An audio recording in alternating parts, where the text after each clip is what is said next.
Hi, welcome to the Shepherd Podcast. I'm your host. I'm Pastor Chris. Thank you for joining us today. The podcast is a way to help you get to know some of the people here at Shepherd of the Hills, at our church, school, and childcare, and to talk about some topics that I think might interest you. Today, I'm really pleased to welcome as my guest Caroline Melcher. Caroline has a really extensive background in music and many wonderful God-given gifts in that area. She graduated from Pepperdine University in California with a bachelor's degree in vocal performance. And then she also achieved from St. Mary of the Woods College in Indiana a bachelor's equivalent related to music therapy. And we're going to talk about music therapy today because that is her profession. And then also this Friday, she will be receiving her master's degree from Belmont University in Nashville. And this one is in vocal performance. So she has some impressive credentials, and I know the conversation today is going to be very enlightening as we talk about music therapy and other topics. And so I'd like to welcome today Caroline Melcher. Caroline, welcome. Thank you for having me, Pastor Chris. So how does it feel that Friday you'll be graduating with your master's? Oh man, it's a huge relief and really a wonderful honor to have attended Belmont, and I'm so glad they chose me for their master's program. And it was a difficult journey, of course, with the pandemic and everything. What a wonderful journey it was. So how did the pandemic affect your participation in the program? They had to do some things differently? Oh, yes. So everything, of course, last spring, like, most colleges went all virtual. Mm-hmm. And so I've been taking voice lessons pretty much the past year, a little over a year, remotely or, from Zoom, virtually. So, it's definitely, it was an adjustment, but now it's actually kind of neat to see all the cool ways that we can be creative with singing and do it virtually. So. Sure. Yes. Yeah, well, congratulations. That's exciting. Thank you. Yeah, you made it. Yes. Yeah, fantastic. So let's talk a little bit about your involvement at Shepherd. You've been a part of this church for a long time. Those who have watched our podcast would have seen your dad on here a couple times talking about things related to our country. Yes. And so with him being a military man, I know that influenced where you lived. Mm-hmm. You mentioned to me you lived for a short time in D.C. while he was serving there. Yes. Most of your life in San Antonio. Mm-hmm. And so most of your life here at Shepherd of the Hills. Yes. Can you tell us about some of the ways you've been involved here at Shepherd? Yes. So I was pretty much born and raised at Shepherd. I was confirmed here. I don't remember the year. I mean, you're getting old when I was confirmed here. Was a part of the youth group, leadership teams in middle school and high school. Right. Of course, music ministry is one of the most obvious ways I've been involved with Shepherd, singing in the choir, singing solos here and there. When we had a drama ministry, I was very much involved with that. Mm-hmm. We would do different, drama productions for Easter, Christmas time. So those are some of the ways I've been involved with Shepherd throughout the years. You've done some singing at our services. Yes, lots of singing. Lots of singing. Sometimes solo, sometimes with your family. Oh yes, we. There's always a joke that we're the Von Melcher family singers as opposed to the Von Trapp. Of course, from The Sound of Music. So. Yeah, because all five of you have sung together on occasions, right? Yes, yeah. When we're all in town, we always try to get everybody involved with some kind of a piece of music, singing on a holiday. Thanksgiving, Christmas. So music runs in the family. It definitely does. Does. Was a love for music instilled in you at a young age? Yes. My mom jokes about, she said that I've been singing for as long as she can remember, at least making noise, At least making noise. Making noise with my voice. Uh-huh. She noticed that I was musically inclined pretty early on and was like, she likes to sing. She sings with gusto at church, from the hymns and everything. And so I started taking voice lessons pretty young, and I've had some wonderful voice teachers over the years who've helped me with technique, but also, the artistry of singing as well. So. Yeah, well, I know you put a lot of investment into your singing, and it has paid off. Yes, yes. Yeah, we're always blessed whenever you sing in our services. Well, thank you. Thank you. You're welcome. Now, let's talk a little more about music therapy. So you wanted to do something with music for a living. How did you end up going the direction of music therapy? What motivated you to do that? So I had heard about music therapy in high school. My mom went to Arizona State University, and they had one of the first music therapy degrees in the country. It's a relatively new field. Compared to a lot of other fields, like doctors or lawyers and things like that. But what scared me away at first from wanting to pursue it right away, as I was a senior in high school, considering colleges, was that I would have to become proficient at guitar. And I looked at the guitar and said, there's no way I'm going to be able to play that and become proficient. It just sounded so daunting to me. That was one of the reasons, which of course it's funny now because, I'm proficient at guitar. So, are you? Yeah. Well, as a music therapist, the main instruments that you have to become proficient in are piano, guitar, and then some percussion instruments, as well as voice, of course. So proficient means you can play a song, or what does proficient mean? Yes, I would say it's you can play well in a therapeutic way, so that so the basic chords, chord progressions, basic strumming patterns, finger picking patterns, things like that. Sure. And the same thing with piano, like you can play some chords of pretty typical chord progression songs, pop, folk, rock songs, whatever again is therapeutic for that population that you're working with. Okay. Now, we should probably define what music therapy is, because I think a lot of people aren't familiar. Does someone lay on a couch and you play music to soothe them? Is this like David and King Saul, or what exactly is it? So music therapy as a profession as we know it today, it's very much art and science combined. So a music therapist would be a professional. It's a professional who provides therapeutic services to various people of various populations, but using music as the means to create a therapeutic experience for that client or patient. And really, I like to think of it as I'm helping that patient, that client, come to these realizations on their own for their own healing journey. So it's very much empowerment of the individual. I can provide all sorts of great, cool, music activities or interventions. At the end of the day, I want to inspire the patient or client to develop a heightened sense of self-awareness in their life, so that they can, once we're done with music therapy services, they can live their life successfully. So let's put me in the shoes of the patient. Mm-hmm. What type of issues might a person come to you with? Let's say I'm in need. What would I be coming to you with, needing help with? So music therapy serves a wide variety of people of varying diagnoses. Working with children with autism and intellectual developmental disabilities, as well as adults with those needs as well. Okay. Older adults with Alzheimer's and dementia, people with neurological disorders, people who've had strokes, Parkinson's disease, and then of course mental health disorders, which is, I would say, probably the population I work with the most, and I've had the most experience working with. So disorders, would a person come to you for the same reasons they come to a counselor, like I'm feeling depressed or I'm feeling anxious or something like that, or does it have to be, an actual diagnosis of some kind? So it depends. Sometimes it's a state-by-state basis, the referral process. So there's a referral process usually with music therapy. A doctor, maybe even a psychotherapist, counselor can refer clients of their own or patients of their own to music therapy services. Okay.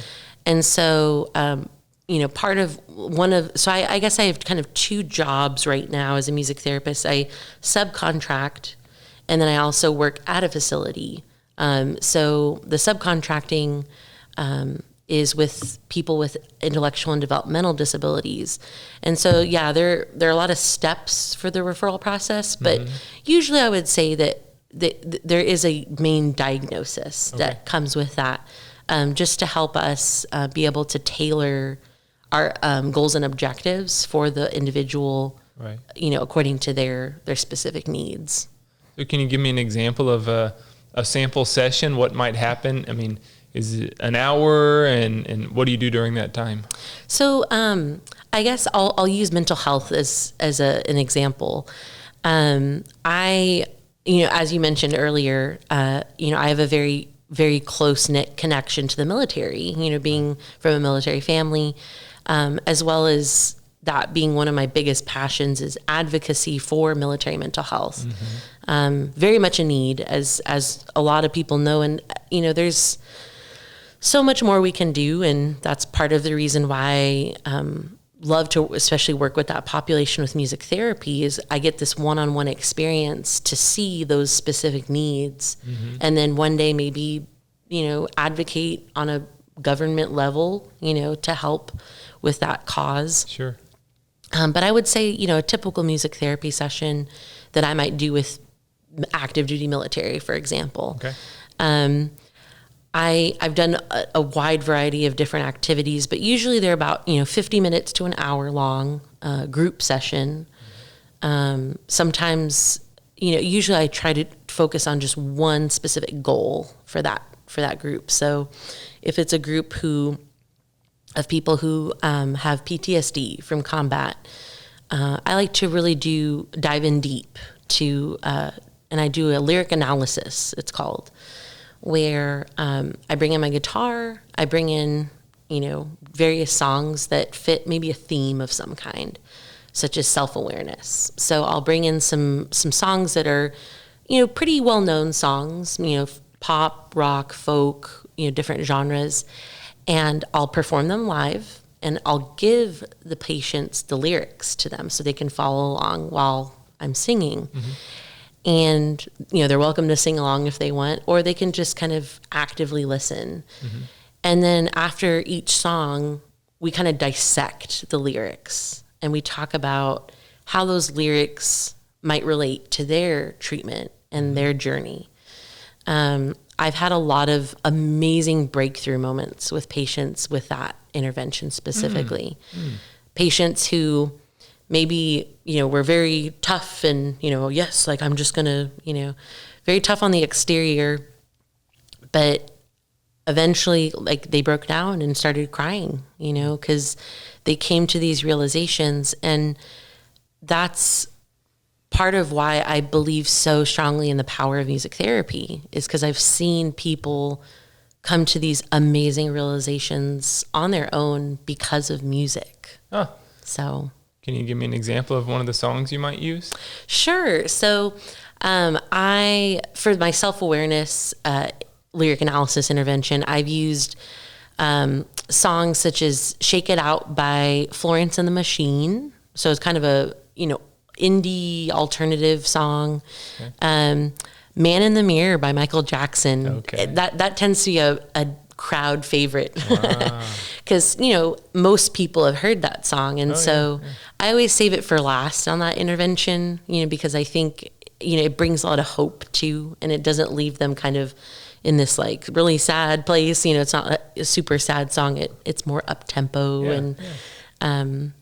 And I also really, really enjoy using songs from Mumford and Sons. They have a lot of great lyrics in their songs, so I like to challenge my groups with those songs too, to look at them from different perspectives. Sure. Are there other kinds of interventions you do besides the lyric interventions? Sometimes we do some games, we have more leisure activities too, like when maybe they've had a very deep processing group that day with another therapist. So sometimes we just like to give them more of a break, and that is therapeutic too. You can't just stay in this deep, thought process forever, because you need some break from that. Right. So I like to do games like, it's kind of like name that tune, but instead of naming the tune, the song title or the artist, you have to name the movie that the song is from. So I compiled a list of different soundtracks, and that is always a really good one. Also, categories. So it's a game that, people play a lot. It's a fun party game, and but there's a music version where I give the patients categories, and they're supposed to write as many songs in that category. So let's just say songs and artist names that use color words. And so they have a whole song to write it down as many song titles they can think of in that category. Well, you'd be a fun person to invite for parties, you know that? Hey, I love that. Oh, that sounds great. Now, when you're doing your music therapy, are you in a facility where there's other kinds of therapy going on, or what's the setting where all this takes place? So inpatient psychiatric, where I do some of my work, yes, there's a lot of different therapies that take place. So in my specific department that I work with, I work a lot with recreation therapists. So they use, there's a lot of overlap with music therapy and rec therapy, and even art therapy too. I've worked with a lot of art therapists in my life, because you can kind of use art and music together somehow, in certain therapy groups or settings. Recreation, tends to be the games and more physical activities.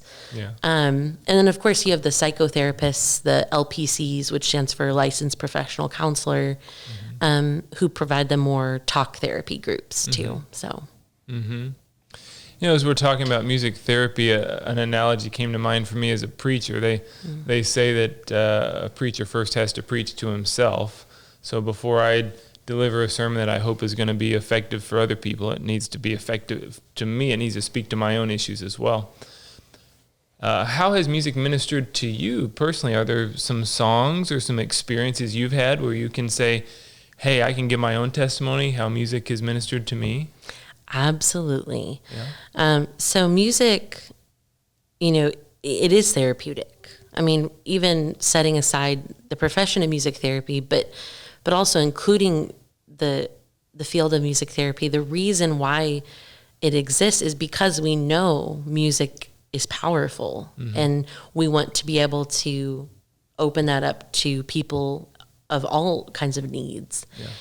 But I would say, for me, music has always been there. I mean, for me, as long as I can remember, I can't think of a time that music hasn't been involved in my life. But I would say, I've had so many awesome moments, even before I was a music therapist, when I would see music impact people, and including myself. And there's a specific song that tends to do that for me, and it has since I first heard it. And it's How He Loves, sung by David Crowder Band. Oh, yeah. Every time it was one of the first songs I learned on guitar. So really? I became proficient on guitar, on guitar from that song. Pretty simple chords, beautiful words, and just a powerful song. I've sung it at church and in church settings. I've sung it, one-on-one with people, when I was volunteering at the VA. And in fact, that was a big moment for me before I was a music therapist. I got to go volunteer with kind of the chaplain's office over at the VA. And I was with one of the chaplains and a patient at the time, and I brought out that song, and this person just, it was just an otherworldly experience. This person, it was cathartic. I could tell for them. And even before then, I mean, that song especially, just, it's difficult to explain. And I think some of those experiences that you can't really fully explain are the most life-changing and life-altering experiences, and the ones where you know it was God, you know. And I think, to me, that just, I don't know, it leaves me speechless. It really does, to think about the experiences I've had with music that I can't quite put into words. Yeah. Well, music seems to touch a different part of us, and sometimes it is hard to put into words. Yeah. Yeah. I mean, even in worship services, again, going back to the things I know about, preaching can have one impact on people, but music can hit them from a totally different angle. I'm trying to think about, so for our listeners, are there some things for music therapy that we can take and apply to our own lives?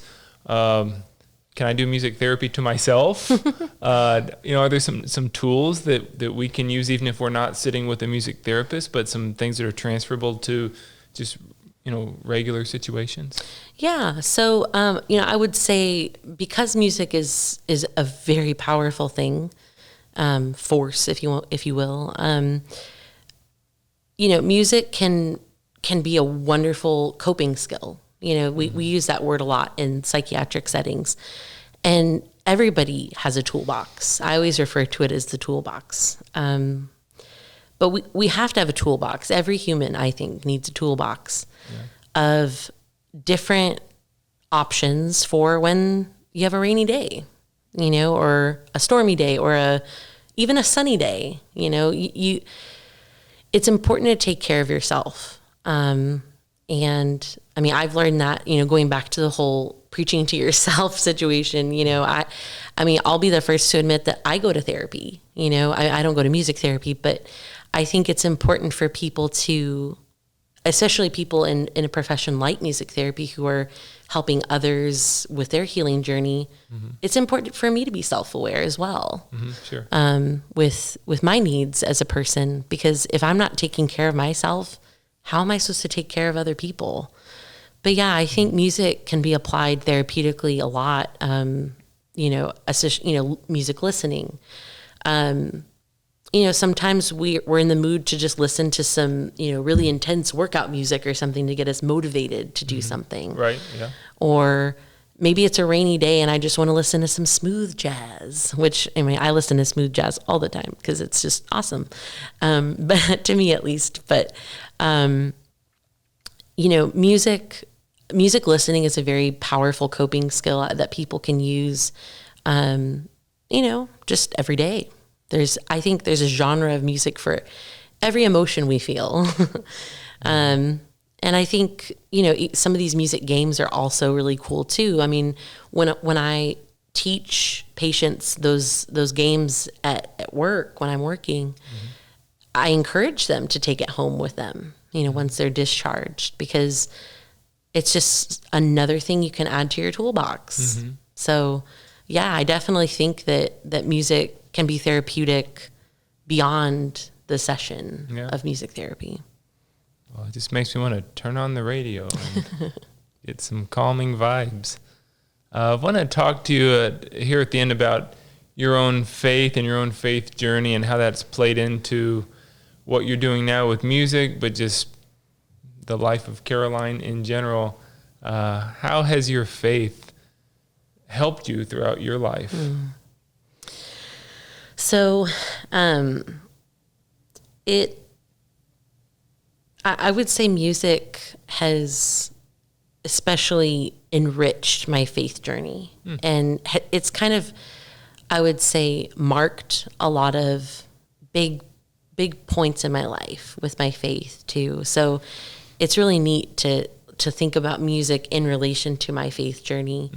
In fact, one of the main reasons I realized, God totally led me here to the music therapy profession, was my sophomore year of college. And we did a big benefit concert, and it wasn't one that I coordinated this time. After this, then that's when I started coordinating a lot of military benefit concerts. But it was the first, it was a choir concert we did at Pepperdine, and we did this unbelievably beautiful piece of music. And then we created a benefit concert for a local nonprofit in LA. And that truly marked a big moment in my faith journey. I had been kind of low on faith for a little bit. I was feeling very discouraged and down and had a lot of doubts for a while. But when that experience happened my sophomore year, it reignited my love for Jesus and my passion for helping others and being the hands and feet of Jesus.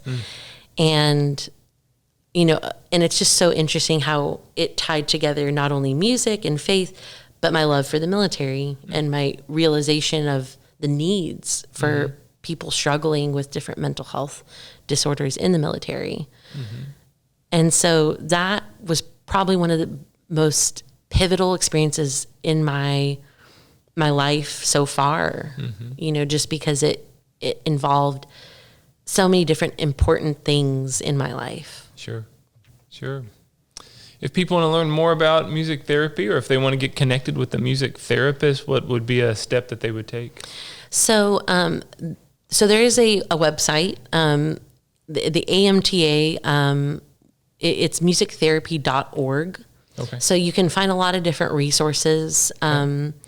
It's the official website for the American Music Therapy Association. Okay.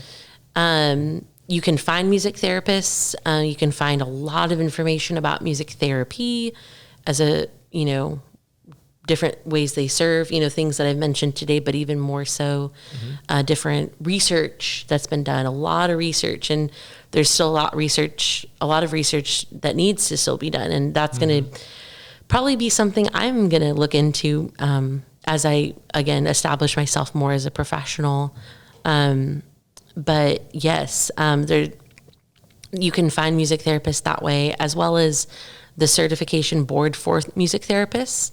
So music therapists are required to be certified from the board. They have to take an exam after their internship, their 6-month internship, which is a part of their degree program. Okay. So, and they also have a website, which is cbmt.org. Okay, great. Thank you for those resources. Yes.